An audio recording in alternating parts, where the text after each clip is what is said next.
Graças a Deus, meus irmãos, aqui, Pastor René, pastor da Igreja Batista, e nós estamos na nossa maratona, dando continuidade agora ao nosso 13º dia, no total de 36 dias, e hoje a escravidão no Egito e os motivos da escravidão. Meus irmãos, se vocês observarem direitinho aqui, tudo que nós postamos até esse vídeo hoje foram com base lá no livro de Gênesis.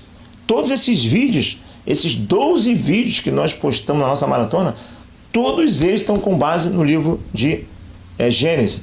Agora, nesse 13º vídeo, nós entramos já com base em Êxodo. E você vai perceber que a partir de agora, a nossa maratona, o nosso estudo, ele vai dar um salto maior. Ele vai correr um pouco mais. E rapidinho nós vamos chegar lá no Novo Testamento e vamos até Apocalipse em nossa maratona. Então vai andar um pouco mais rápido. E aí vai ficar mais interessante, porque ali no começo realmente é mais devagar, é a base, tem um conteúdo mais denso. Agora vai ser uma coisa bem mais panorâmica mesmo. E aí você vai ter uma noção realmente muito boa, muito interessante de toda a Bíblia, que é de fundamental importância para você entender as mensagens, os estudos, entender a palavra do Senhor. Meu irmão, nós já aprendemos, meu irmão, minha irmã, nós já aprendemos que em Abraão deu-se o início da nação de Israel. E aí, as crianças, os descendentes depois de Abraão, eles sempre cresceram, é uma conjectura minha, tá? Eles sempre cresceram ouvindo aí os pais, os avós, falando da promessa feita a Abraão, da terra prometida, de uma grande geração, que abençoará todas as nações da terra serão abençoadas por ele, e aí a formação de uma grande nação. Você vê isso no capítulo 12 e no capítulo 17 de Gênesis. Então isso com certeza era contada para as crianças. Fica imaginando a vovó lá fazendo o netinho dormir, não contava a historinha da cuca não. Dorme, neném, que a cuca vai pegar. Não tem negócio de cuca vai pegar não. O tapinha do bumbum da criança é tapinha contando a história de Abraão, de Isaac, de Jacó, de Deus, de contar as historinhas. Desde cedo a criança sendo ensinada ali. Educação na família judaica era algo muito sério. Então, eles cresceram ouvindo essas histórias. E aí, crianças que ouviram de seus pais, de seus avós, quando se tornaram adultos, estavam agora numa situação de escravos do Egito. E aí, meu irmão, como que dizer, como explicar o que os deuses dos nossos pais falaram? Como explicar uma situação onde, na verdade, eu ouvi uma coisa quando eu era criança e agora eu estou aqui vivendo como escravo? Isso precisa ter uma explicação. Será que o Deus El Shaddai não é o Deus verdadeiro? Será que o Deus El Shaddai que vovó falou, que o vô falou, na verdade não é esse Deus todo-poderoso? Essa, com certeza, foram questionamentos que surgiram na mente, no contexto desse povo que está na escravidão do Egito. Portanto, o fato do povo de Israel ter se tornado escravo no Egito precisa ter uma explicação, ok?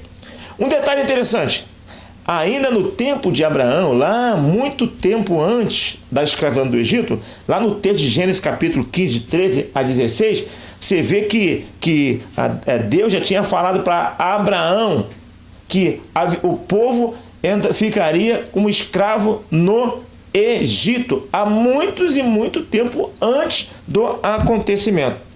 Então, vamos pensar agora então os motivos da escravidão, porque precisamos ter uma resposta para essa escravidão.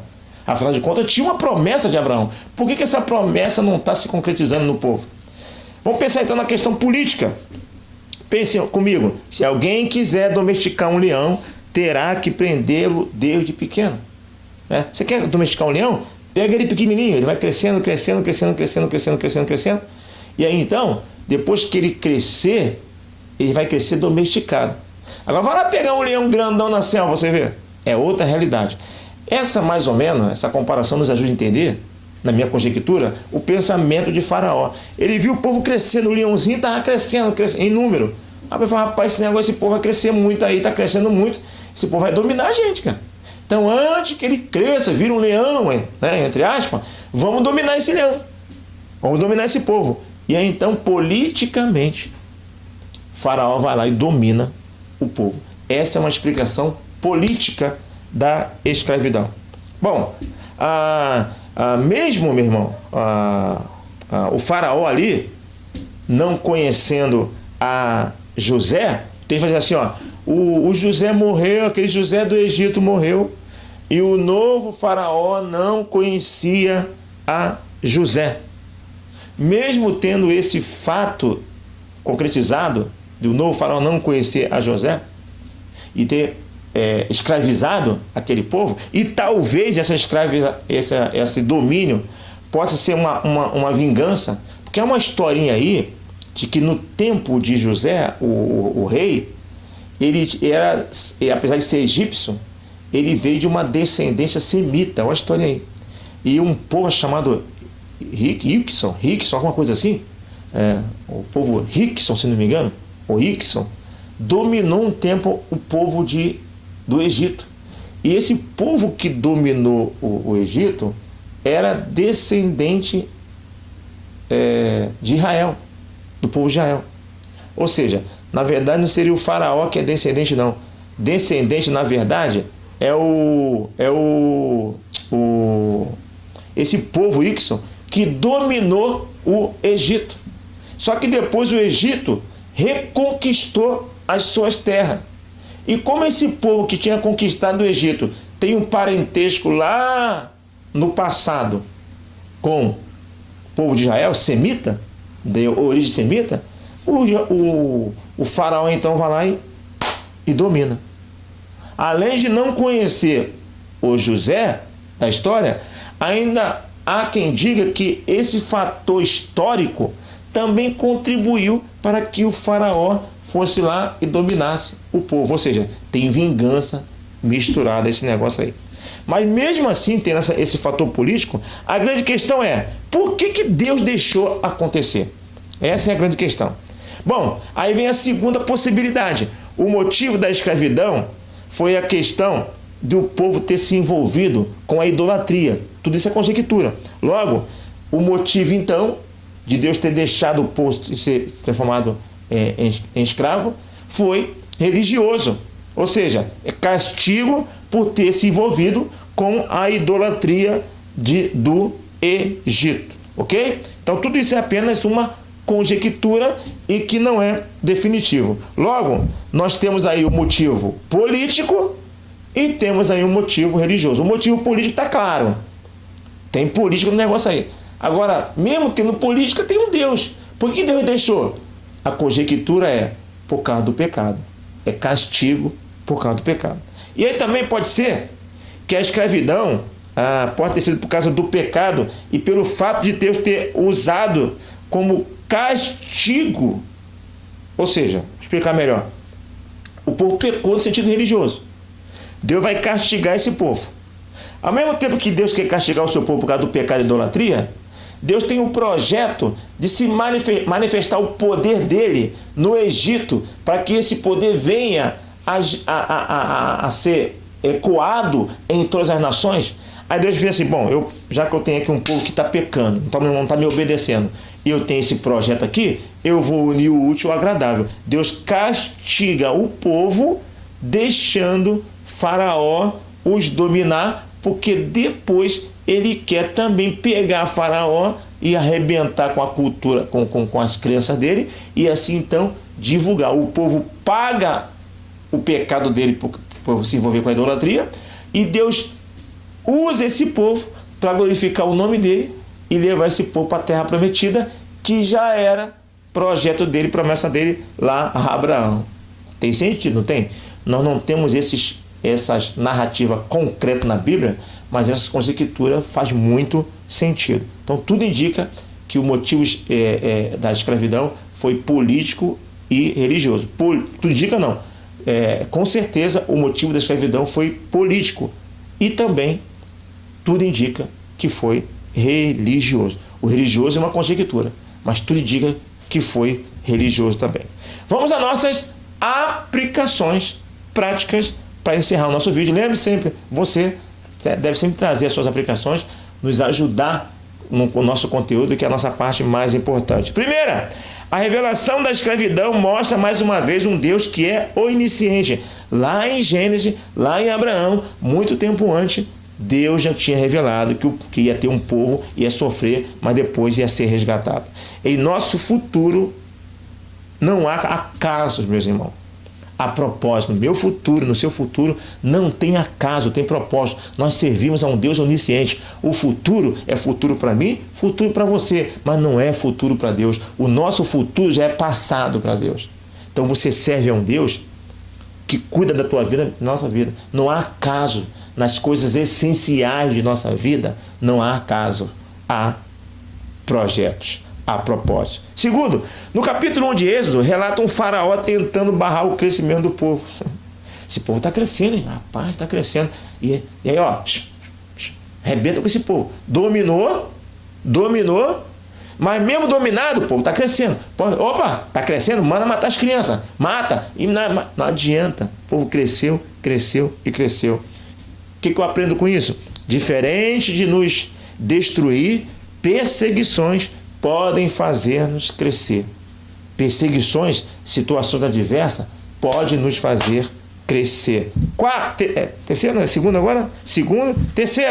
ainda no capítulo 1, mesmo crescendo e sendo o maior número, Israel continuou sendo escravo.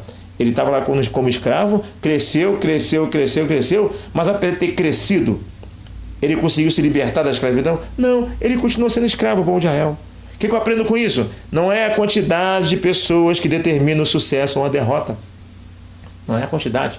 É Deus está no negócio. Lembra de Gideão? Tinha 20 e poucos mil, 27. Só 300, filho. Então não é quantidade de Deus. O povo de Israel estava em maior quantidade, estava uma quantidade enorme. Não sei se era maior, acho que era maior. Isso, estava em maior quantidade. Não adiantou nada ter maior quantidade. A questão não é a quantidade, a questão é se Deus está no negócio. Quarta, dentro da conjectura foi o pecado que provocou a escravidão. Ou seja, nossa aproximação ao pecado nos torna presa fácil. E nos torna presa fácil por sedução. Tem pecados, a maioria dos pecados, meu irmão, é por sedução. A maioria não, todo pecado, nós somos atraídos pela sedução. Então, cuidado da aproximação do pecado, se afaste de toda aparência do mal, diz a palavra do Senhor. Quinto, Êxodo 1:5. De 70 pessoas, Deus fez uma multidão. Meu irmão, tudo que é grande começa pequeno. Há muitas pessoas que querem desfrutar do que é grande, sem se interessar em trabalhar no que é pequeno. Meu irmão, tem situações que Deus te chama para cavar. Tem situações que Deus te chama para fazer o alicerce. Tem pessoas que só pensam na casa pronta. Só que tem muitos projetos de Deus que Ele precisa de pessoas para trabalhar no alicerce. Seja disposto a trabalhar também no alicerce. Não fica só pensando na casa pronta, não. Tenha prazer em trabalhar no alicerce. Tudo que é grande começa pequeno. E o que é pequeno precisa do teu apoio, da tua ajuda. Ok? Sexta aplicação. Êxodo 1:8. Um novo rei que não conhecia a José. Olha que coisa interessante. Quando o fazer o bem se limita a quem conhecemos. Tem muitas pessoas que só faz bem a quem conhece. Você for chamado, o princípio bíblico é para você fazer bem a só quem você conhece? É isso mesmo? Você só faz bem a quem você conhece? Geralmente pessoas fazem bem a só quem ela conhece, porque quem ela conhece pode retribuir. Ou quem conhece já fez alguma coisa por ela. Não, é legal retribuir. Só que nós fomos chamados para amar o nosso próximo como a nós mesmos. Na história do bom samaritano, a pessoa que fez o bem, que era um samaritano, não conhecia a outra. Então Deus nos ensina a fazer o bem a todos, sem distinção. Não é só quem nos faz bem, não. Ok? É isso. 6 ensinos, acho que 6 não, uns 7 ou 8, né? Que eu já dei anteriormente algumas aplicações básicas. É isso. Eu peço a você que você se inscreva em nosso canal, se você não se inscreveu. Ó, 10 segundos faz isso. Apertou aqui se inscrever, está inscrito. Apertou aqui no like aqui, ó, tá ajudando muito. Pô, tô gostando, hein? Pá, apertou lá, dando um positivo, ok? E você também aperta aqui no sininho. Todas essas 3 ações ajudam muito o canal crescer, nos ajuda muito em nosso propósito. Contribua com a sua participação. Mais uma vez, nosso e-mail para encerrar: Panorama Bíblico, rrsilvavelar@gmail.com. Você sabe que é tudo junto. E aí, mande a sua participação, nos ajude em nosso canal, em nosso programa aqui, em nosso objetivo. Eu vou ficando por aqui, encerrando esse vídeo, e eu peço que você continue conosco e ajude no estabelecimento do nosso vídeo. Aqui, Pastor René Ricardo, pense nestas coisas e que Deus nos abençoe.